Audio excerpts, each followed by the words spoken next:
Hello friends, welcome to my channel. আজকে ভিডিওতে আমরা দেখবো এই ধরনের যে SATA এসএসডি গুলো হয়, এগুলোকে আমরা এক্সটার্নালি কিভাবে ব্যবহার করতে পারবো। তো এই এসএসডি গুলো মেনলি তৈরি থাকে ইন্টারনালি ইউজ করার জন্য, ল্যাপটপে বা এতে। তো এটাকে ইউজ করার জন্য আমাদের এরকম ইউএসবি বা টাইপ সি দরকার পড়বে আমাদের ল্যাপটপ বা কম্পিউটারে এক্সটার্নালি ইউজ করতে গেলে। তো এর জন্য আমরা আজকে এটাকে মডিফাই করব। তো বেশি কথা বলবো না, আপনাদের শুধু রিকোয়েস্ট থাকবে, আপনার যদি ভিডিও ভালো লাগে অবশ্যই লাইক কমেন্ট শেয়ার করবেন। আর চ্যানেল নতুন হয়ে থাকলে চ্যানেলটিকে সাবস্ক্রাইব করে রাখবেন এরকম ইন্টারেস্টিং ভিডিও দেখার জন্য। তো চলুন ভিডিওটা শুরু করা যাক। আমাদের এই এসএসডিটাকে এক্সটার্নাল ইউজ করতে গেলে এটাকে আমাদের মডিফাই করতে হবে। আর এটা আমি একটা কনসিস্টেন্টের নিয়েছি, আপনারা যে কোনো ব্র্যান্ডে নিতে পারেন। এটা SATA এসএসডি আছে 2.5 ইঞ্চি, এই যে দেখতে পাচ্ছেন। তো এই ধরনের কিছু এখানে যে মাথায় পিনগুলো দেখছেন এগুলো হচ্ছে SATA পিন। তো ডান দিকেরটা হচ্ছে SATA কানেক্টর আর বাঁ দিকেরটা হচ্ছে পাওয়ার কানেক্টর। তো এই এসএসডিটা আমি আমার কম্পিউটার থেকে বার করেছি। তো আপনাদের কাছে যদি পুরোনো পড়ে থাকে সেটা ইউজ করতে পারবেন। আর আমি আমার কম্পিউটারে নতুন M.2-তে আপগ্রেড করেছি, সেটার ভিডিও নেক্সট আমি দিয়ে দেবো। তো আপনারা এই যত প্রোডাক্ট আছে সব কিছুর বাই লিঙ্ক আমার ডেসক্রিপশনে পেয়ে যাবেন, সেখান থেকে আপনারা পারচেস করতে পারেন। তো এটাকে আমরা এক্সটার্নাল ইউজ করতে গেলে আমাদের একটা বক্স লাগবে বা এনক্লোজার লাগবে।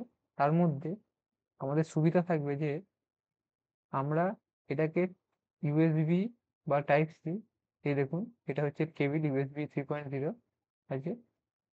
ইউএসবি 3.0 থাকলে আপনারা অনেক ফাস্ট এ ডাটা ট্রান্সফার করতে পারবেন, এসএসডির যে ফুল পোটেনশিয়াল সেটাকে ইউজ করতে পারবেন। তো সেটা আমি ভিডিওতে আগে দেখাচ্ছি।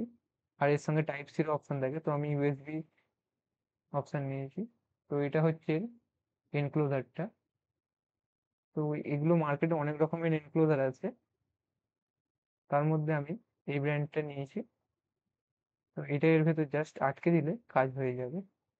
তো চলুন দেখে নিই কিভাবে করতে হবে। তো এটা হচ্ছে ওয়ারিকো বলে একটা কোম্পানি আছে, এটা আমি অ্যামাজনে পেয়েছিলাম। এটার বাই লিঙ্ক ডিসক্রিপশনে থাকবে। তো এটার সঙ্গে কিছু সমস্যা আছে, সেটা আমি লাস্টে ডিসকাস করব, ভিডিওটা সঙ্গে থাকুন। তো এটাকে জাস্ট নিচে পুশ করে খুলে নিতে হবে। এই দেখুন, আর কিচ্ছু নেই এর ভেতর। এই যে উপর দিকে দেখছেন দুটো কানেক্টর টাইপের আছে, তো এটা আটকালে বুঝতে পারেন ওখানে আর কিছু নেই, এটা জাস্ট একটা প্লাস্টিকের কেসিং।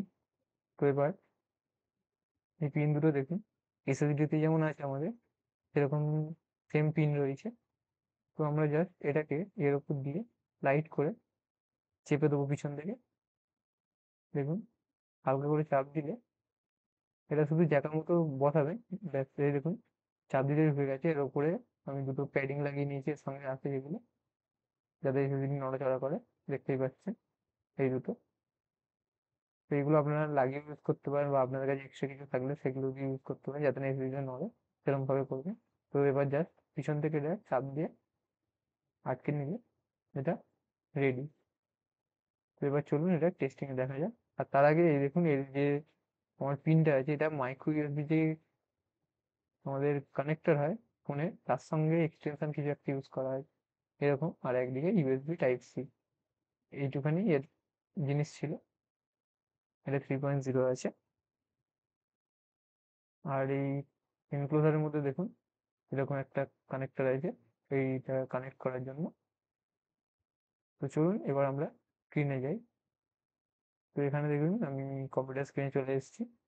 এবার আমরা আমাদের এসএসডিটাকে এর মধ্যে কানেক্ট করব। তো আমি এবার এটাকে কানেক্ট করে নিই। তো দেখুন এখানে দেখাচ্ছে, আমি আমার এটা নাম দিয়ে রেখেছি আগে, শুভ্রদীপ এসএসডি দেখাচ্ছে, যেহেতু আমি আমার নামে দিয়ে রেখেছি সেই কারণে। তো এর মধ্যে আমি কিছু ডেটা রেখেছি, আমার আগে রেডি করা হয়ে গেছিল। তারপর ভাবলাম যে আপনাদের একবার একটা ভিডিও দিয়ে দিই, যেটা কিভাবে ইউজ করতে পারবেন। আপনার কাছে যদি পড়ে থাকে সেটাকে আপনারা নিয়ে এরকমভাবে ইউজ করতে পারবেন। দেখুন এখানে এটা কানেক্ট করার সাথে সাথে এখানে এলইডি। তো চলুন এবার আমরা এটার স্পিড টেস্ট করি। তো এর জন্য আমি ক্রিস্টাল ডিস্ক মার্ক বলে সফটওয়্যারটা ইউজ করছি। তো এখানে আমি একটা সিকোয়েন্স রান করে দেখাবো, আর লাস্টে আমি এটা স্ক্রিনশট দিয়ে দেবো সবকটা সিকোয়েন্সে। তো এটা দেখুন আমি এখানে একটা রান করতে দিয়ে দিয়েছি। তো এখানে একবার দেখে নিই, হচ্ছে 438.14 হচ্ছে, এটা হচ্ছে রিড স্পিড। আর এর সঙ্গে সঙ্গে দেখুন এখানে আমাদের যে লাইটটা ছিল এটা ব্লিঙ্ক করছে, যতক্ষণ ব্লিঙ্ক করবে ততক্ষণ বুঝুন এটা কাজ হচ্ছে, ব্লিঙ্ক করা বন্ধ হয়ে গেলে বুঝুন এটা কাজ বন্ধ হয়ে গেছে। এটা হচ্ছে ফাইনাল আউটপুট। আপনার ভিডিওটা পজ করে দেখতে পারেন।